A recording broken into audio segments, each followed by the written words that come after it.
अस्सलामुअलैकुम। तकरीबन 12 साल पहले हमने अपने मुल्क यानी पाकिस्तान के एक शहर से दूसरे शहर शिफ्ट किया। ये जगह रावलपिंडी के करीब गांव में थी, जहां एक पुरानी डबल स्टोरी मकान था और उसके साथ ही काफ़ी एरिया खाली था। लगभग 16 कनाल का कहा जाता था वो। कुछ दिनों के अंदर ही मुझे महसूस होने लगा जैसे कोई हमेशा मुझे घूर रहा हो, कुछ अजीब हो इस घर के इर्द गिर्द। उस वक्त मेरी उम्र लगभग 16 से 17 साल थी। उस घर में मुझे अजीब वाक़यात का सामना हुआ। मेरे कमरे का सामने जो बाथरूम था उसमें चीज़ें अक्सर अपने आप गिर जाती थीं। मैंने अनजान चोटों के निशान अपने जिस्म पर देखना शुरू किए। 2-3 दफ़ा तो मुझे ऐसा भी लगा कि किसी ने मेरे बाल खींचे हो पीछे से, मगर इतना ख़तरनाक नहीं था वो। एक रात मैं बिस्तर पर बैठकर आराम करना चाह रहा था। पाँव कंबल के बाहर निकाले हुए थे क्योंकि गर्मी थी। अचानक कंबल खुद ब खुद मेरे पाँव पर लिपट गया। मैंने ना तो उसे छुआ ना ही हिलाया। मेरे कमरे के करीब एक और कमरा था जहाँ से गुजरना पड़ता था जब भी मैं बाथरूम जाता। हर दफ़ा गुजरते हुए दिल बहुत घबराता था। वहाँ वो कमरा बिल्कुल आम था, मगर उसके अंदर कुछ अजीब था जो मुझे बर्दाश्त नहीं होता था। धीरे धीरे मैं आदत डाल गया और डर कम होने लगा मेरा, क्योंकि शायद मुझे इन चीज़ों की आदत हो गई थी। लेकिन आज के दिन मुझे लगता है कि वो चीज़ और भी ताकतवर हो गई है। अब वो चीज़ अलग अलग जगहों पर महसूस होती है। कभी तो किसी दूसरे कमरे से चीज़ गिरने की आवाज़ आ रही होती है और उसी लम्हे किसी और कमरे से। एक दफ़ा जब मैं उठा और सुबह अपने आप को आईने में देखा तो मेरे गर्दन के इर्द गिर्द नाखूनों से खरोंचने जैसे कुछ निशान बने हुए थे। कभी कभी मुझे आँख के कोने से एक साया नज़र आता था। ऐसा आपके साथ भी होता होगा कि आपको लगता है कि उधर कोई खड़ा, लेकिन जब आप पूरी तरह उधर देखें तो वहाँ कोई नहीं होता। मुझे उसकी मौजूदगी का एहसास होता था। कहने के अब आप डर नहीं लगता था, लेकिन खौफ ज़रूर था मुझे उसका। इससे पहले मैं आपको एक और बात बताता चलूँ। मेरा पहले कुछ जादू टोना वगैरह में भी इंटरेस्ट रहा है और मैंने कई थोड़े बहुत किए भी हैं, जैसे हिफाजती दुआएं वगैरह। लेकिन बहुत सालों से ये काम मैंने बंद कर दिया क्योंकि मुझे लगता है कि ये सही नहीं है। शायद इसी वजह से वो और मजबूत हो गया हो। मुझे पूरा यकीन है कि ये उसी घर की रूह है। शिफ्ट होने के बाद भी अजीब वाक़यात हुए हैं हमारे साथ, मगर इतना ख़तरनाक नहीं। फ़िलहाल ये था मेरे वाक़यात जो मैं आपके साथ शेयर करना चाहता था। जी बहुत बहुत शुक्रिया, आपने अपनी कहानी हमारे साथ शेयर की। बढ़ते हैं अपनी नेक्स्ट स्टोरी की तरफ।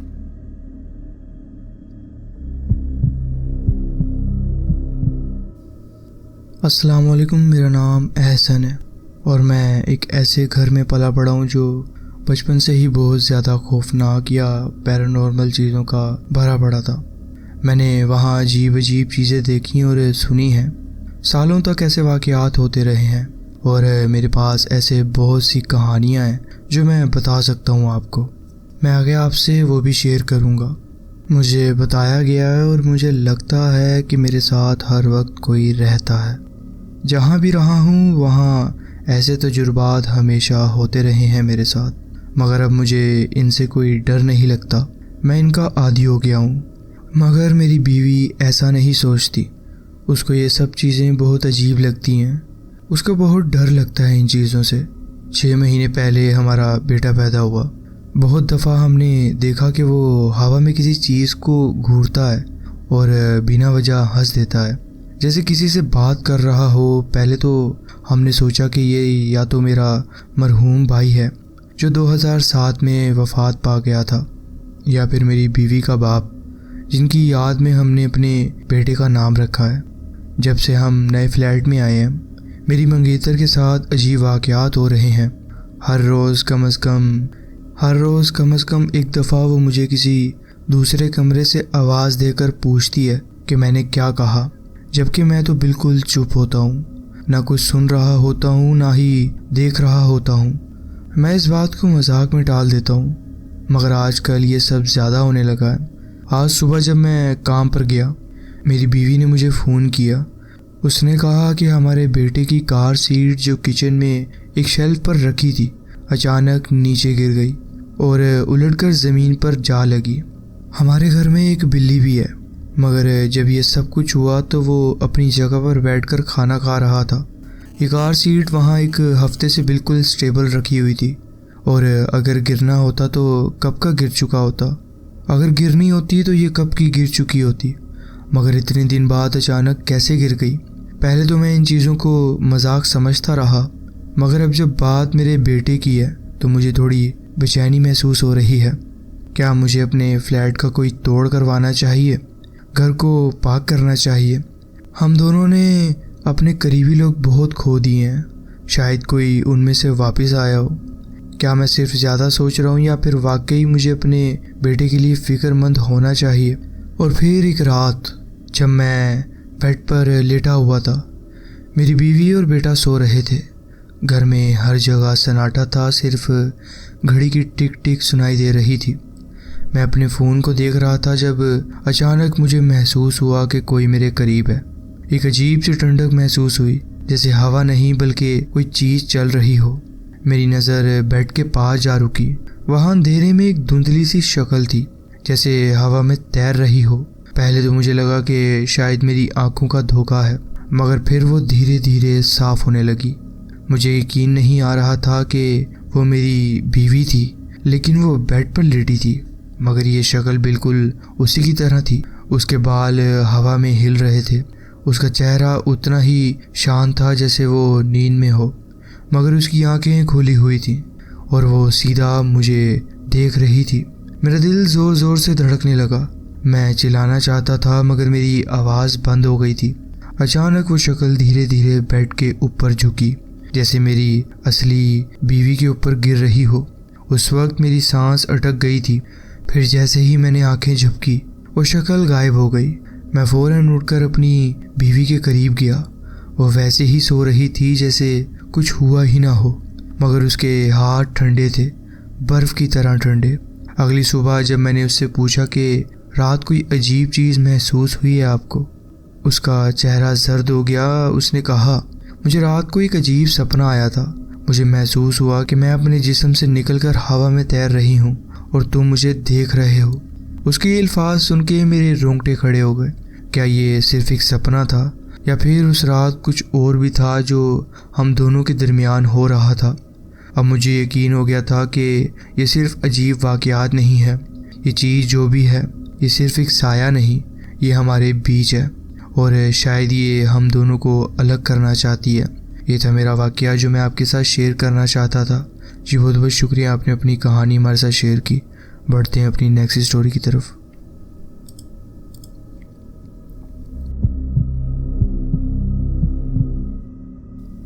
अस्सलामुअलैकुम, मेरा नाम अनस है। ये वाक़या 2018 में पाकिस्तान के शहर लाहौर में हुआ है। मैं उस वक्त 18 साल का था और एक पार्ट टाइम नौकरी कर रहा था। मेरे पास मेरी गाड़ी नहीं थी, इसलिए मुझे अपने ऑफिस तक पहुंचने के लिए 2 बसेस लेनी पड़ती थी। मैं लाहौर के एक मशहूर इलाके इचरा से डाउनटाउन लाहौर तक जाता था। सफ़र तकरीबन 1 घंटे का था। मेरी शिफ्ट 10 बजे तक होती थी और वीकेंड्स पर मुझे अक्सर देर रात 11:30 बजे छुट्टी मिलती थी। लाहौर में बसेस रात के 12 बजे बंद हो जाती हैं, तो अक्सर पहली बस पकड़ लेता था। लेकिन अगर बदकिस्मती से वो बस छूट जाती तो मुझे अगले स्टॉप तक पैदल चलना पड़ता था। अगला स्टॉप का नाम मोजंग चुंगी था, जो मेरे इलाके से सिर्फ 1-2 किलोमीटर दूर था। ये रास्ता अक्सर दिन के वक्त मसरूफ़ रहता था, मगर इस वक्त सिर्फ सुनसान था।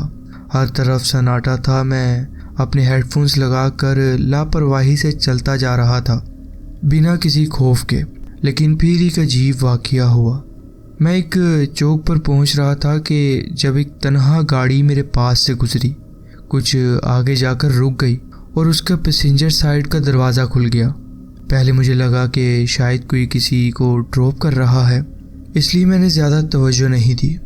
लाहौर एक मामूली तौर पर महफूज शहर है, इसलिए मुझे फ़ौरन कोई ख़तरा महसूस नहीं हुआ। लेकिन जैसे जैसे मैं करीब आया, मुझे कुछ अजीब लगने लगा। गाड़ी के अंदर अंधेरा था, बिल्कुल अंधेरा। कोई लाइट नहीं थी, ना कोई डैशबोर्ड की, ना रेडियो की, ना किसी और चीज़ की। जब आप एक गाड़ी का दरवाज़ा खोलते हो तो आमतौर पर लाइट्स जलती हैं, लेकिन यहाँ ऐसा कुछ भी नहीं हो रहा था। मुझे समझ नहीं आया कि ये क्या हो सकता है। क्या ये कोई टैक्सी या राइड सर्विस थी? लेकिन गाड़ी पर कोई निशान नहीं था जो इस बात का इशारा करता। क्या कोई जान पहचान वाला मुझे लिफ्ट देना चाहता था? लेकिन ये गाड़ी पहचानी हुई नहीं लग रही थी और अंदर से कोई आवाज़ भी नहीं आ रही थी। अब मुझे सच में अजीब महसूस होने लगा था। मैंने फ़ौरन पीछे देखा कि कहीं कोई मुझे घेर तो नहीं रहा। फिर मैंने फिर से गाड़ी की तरफ देखा, ये सोच कर कि अगर ये कोई चोर, डाकू या किडनैपर हो तो मुझे यहाँ से फ़ौरन निकलना चाहिए। मेरा दिल तेज़ धड़कने लगा था। ये चौक इस वक्त बिल्कुल सुनसान था और अगर यहाँ कुछ होता तो कोई गवाह भी नहीं होता। मैंने अपने अंदर जज्बात को संभाला, अपनी सांस फुलाई और अपने आप को मजबूत और डरपोक ना दिखाने की कोशिश की, ताकि अगर कोई मुझे घूर रहा हो तो डरे। लगभग 1 मिनट तक ना मैं हिला और ना ही गाड़ी से कोई हरकत हुई। फिर अचानक पैसेंजर साइड का दरवाज़ा बंद हो गया और गाड़ी रात के अंधेरे में गायब हो गई। मैंने बाकी का सफ़र बिना हेडफोन्स के तय किया, हर तरफ से ज़्यादा होशियारी और महफूज रहने की कोशिश कर रहा था। और आज भी जब इस वाक़ये के बारे में सोचता हूँ तो अजीब सी घबराहट महसूस होती है। क्या ये कोई किडनैपर था, कोई ह्यूमन ट्रैफिकर, या शायद कोई कातिल, या फिर ये कोई और ही अजीब चीज़ थी जो इंसानी नहीं थी। मेरा दिल मानता है कि अगर ये कोई कातिल या किडनैपर होता तो शायद और ज़्यादा कोशिश करता, या फिर ये सिर्फ एक मामूली वाक़या था जो मुझे कुछ ज़्यादा ही अजीब लगा। ये था एक वाक़या जो मैं आपके साथ शेयर करना चाहता था। जी बहुत बहुत शुक्रिया, आपने अपनी कहानी हमारे साथ शेयर की। बढ़ते हैं अपनी नेक्स्ट स्टोरी की तरफ।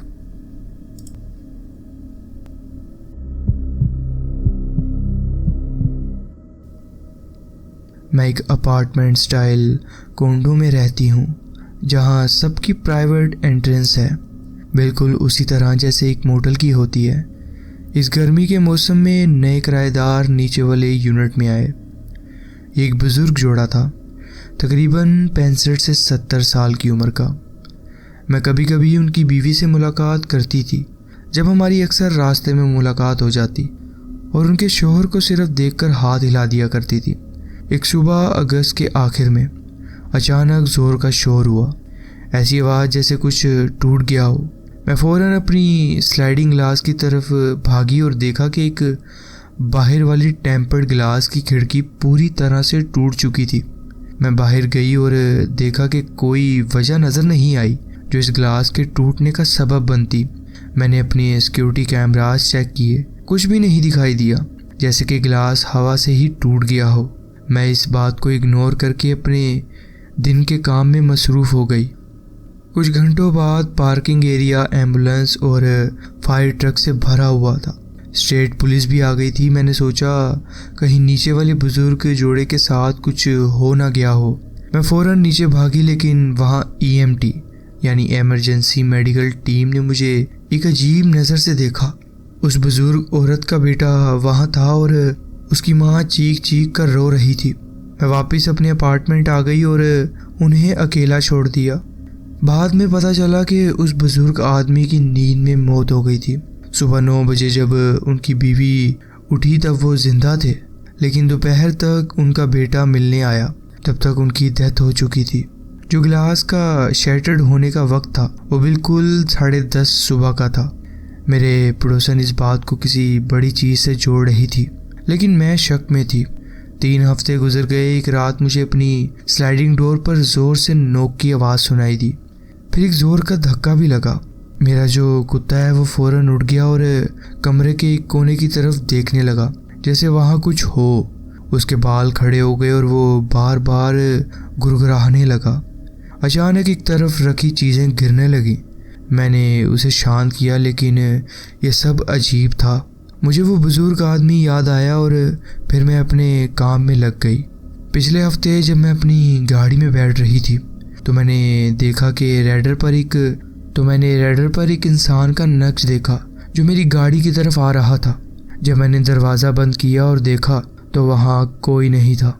फिर मैंने रैडर पर देखा कि वो शख्स मेरी गाड़ी के सामने रुका हुआ है, फिर बैक सीट की तरफ चला गया जहाँ मेरा कुत्ता बैठा हुआ था, और फिर एकदम से गायब हो गया। कुछ दिन बाद जब मैंने अपने तो उन्होंने कहा, और ये कल मेरे साथ भी हुआ था, ये सिर्फ सिस्टम का ग्लिच है। उनका कहना था कि रेडर ने सिर्फ उसका ही अक्स दिखाया होगा जो पहले वहाँ से गुजरा था। मगर मुझे ये बात हजम नहीं हुई क्योंकि रेडर ने कभी इस तरह का लैग नहीं दिया था और उस शख्स का रास्ता भी मुख्तलिफ था जो मैंने लिया था। कल रात मेरे शोहर किचन और लिविंग रूम की लाइट बंद करके सो गए। मैं शावर लेकर रूम की तरफ जा रही थी कि मेरी नज़र किचन की रोशनी पर पड़ी जो कि ऑन हुई थी। गुस्से में जाके मैंने लाइट बंद की और दोबारा रूम में बेड की तरफ आ गई। रात के दरमियान जब मेरी आंख खुली तो देखा कि हॉलवे में रोशनी थी। मैंने इसे नज़रअंदाज कर दिया।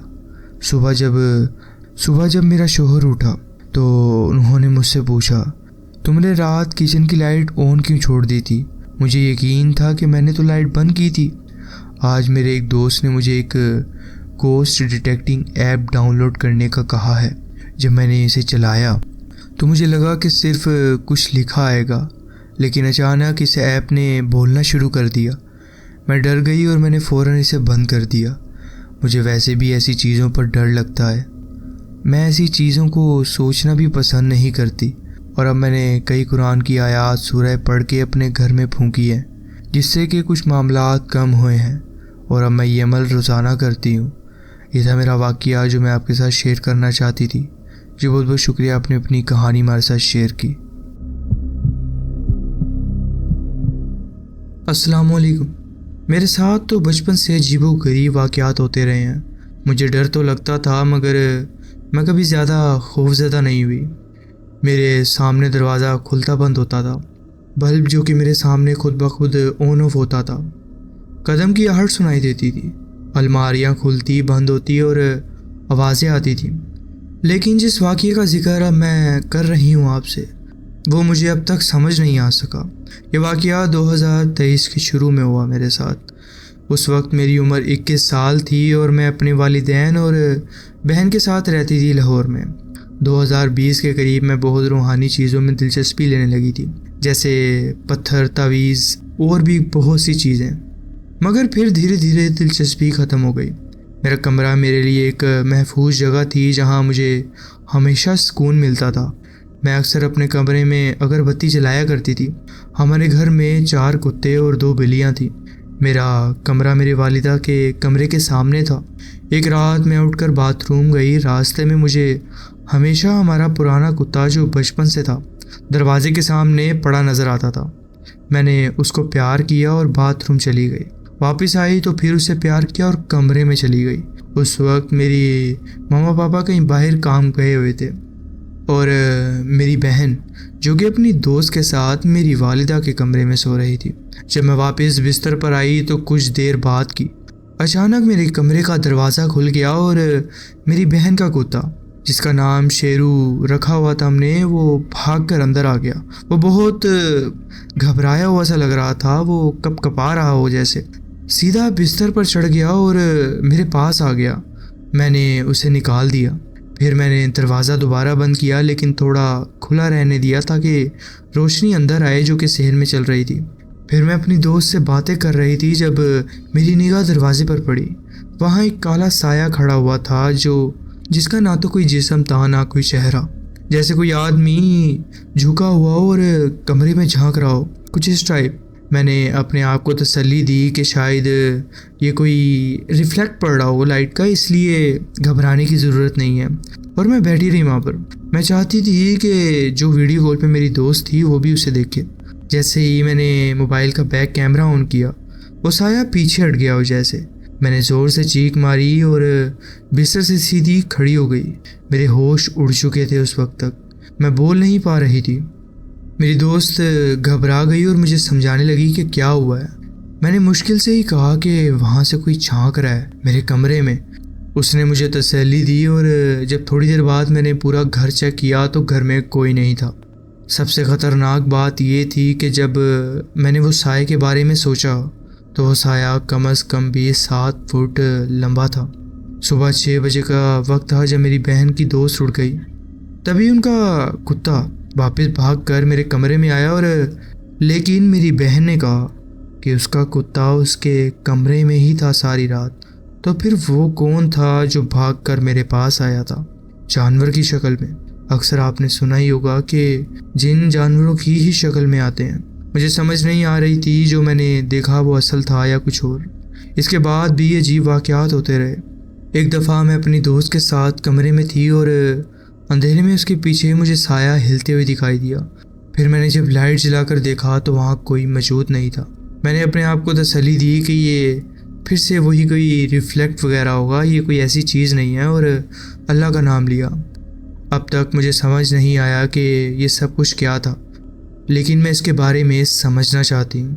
फ़िलहाल ये थे मेरे वाक़यात जो मैं आपके साथ शेयर करना चाहती थी। जी बहुत बहुत शुक्रिया, आपने अपनी कहानी हमारे साथ शेयर। तो जी फ्रेंड्स, ये थी आज की स्टोरीज़। आप कमेंट्स में ज़रूर बताएं कि आपको ये स्टोरीज़ कैसी लगी। अगर आपको ये स्टोरीज़ अच्छी लगी हो तो वीडियो को ज़रूर लाइक कीजिए और चैनल को ज़रूर सब्सक्राइब कीजिए और बेल आइकन को ज़रूर प्रेस कर लीजिए ताकि आगे आने वाली कहानियाँ वीडियोज़ आपसे मिस ना हो।